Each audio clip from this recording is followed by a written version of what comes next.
Hey everyone, and welcome to week 7 of our Summer of Self-Love for 2020. It's actually a beautiful day today as I'm recording this. I don't know what it'll be like tomorrow when I put it out there, but we're having a lovely day. It feels like summer, finally, in 2020, temporarily, I'm sure. And this week, I'm not going to be giving you like a huge task that takes up loads of your time. That's not what this Summer of Self-Love is about at all this year.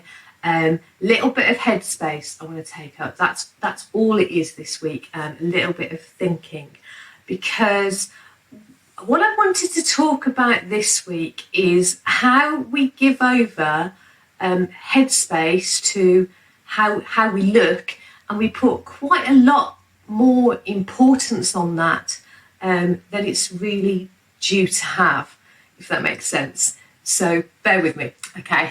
So if you were to really think about the stuff that's honestly, genuinely important to you in life, so it could be, most likely for a lot of people, that's going to be your family, or it could be your career, just the stuff, the big stuff that really makes a difference to your life.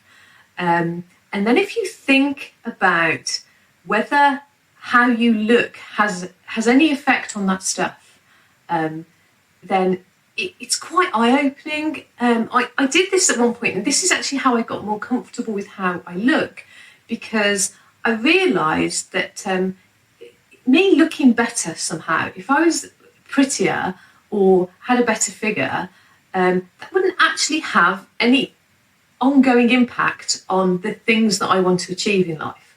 It doesn't have that kind of relevance. So why was I giving headspace to something that actually wasn't going to be achieving anything? You know, the stuff that's important to me in my life is, my husband Robin, and my dogs, and the stuff that we do with them, and spending time with them, and the business, and earning money. That's fairly important.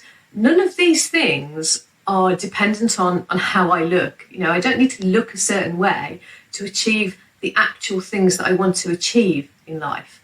And that was a really freeing thing to come to understand, that actually, even if I could magically look loads better and just be gorgeous and stunning and fabulous and have a wonderful figure, the impact that would actually have on my overall life was tiny, was minimal, because I didn't used to sit around dreaming of being a supermodel. In that case, it would have been vastly important for me to look quite considerably better than I do now.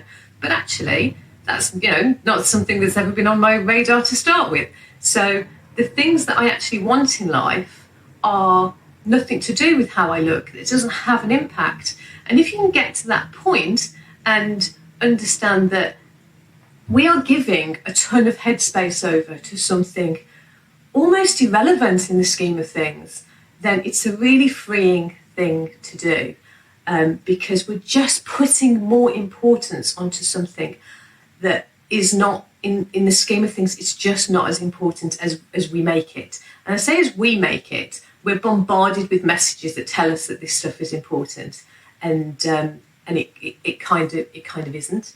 You know that you do not judge your friends by how they look. You don't think less of them as people. You don't expect them to do less well at their jobs or have worse relationships with their families based on how they look. And yet that's the kind of pressure that we put onto ourselves, and there's no good reason for it. So yeah, this week I want you to have a think about the stuff that's important to you in life, the big stuff that really means something to you in life. And honestly, would it make all that much difference if you somehow looked different? Would it really? And I feel that for most people, not really. It's not going to have that much of an impact. So we don't need to give it quite as much headspace maybe as we currently do. And maybe we can just kind of take the pressure off ourselves a little bit. So that's the task for this week. Let me know how you get on. As always, I always ask this. So yeah, if you do this and think about it, then do let me know how you get on, and I will see you next week. Thank you.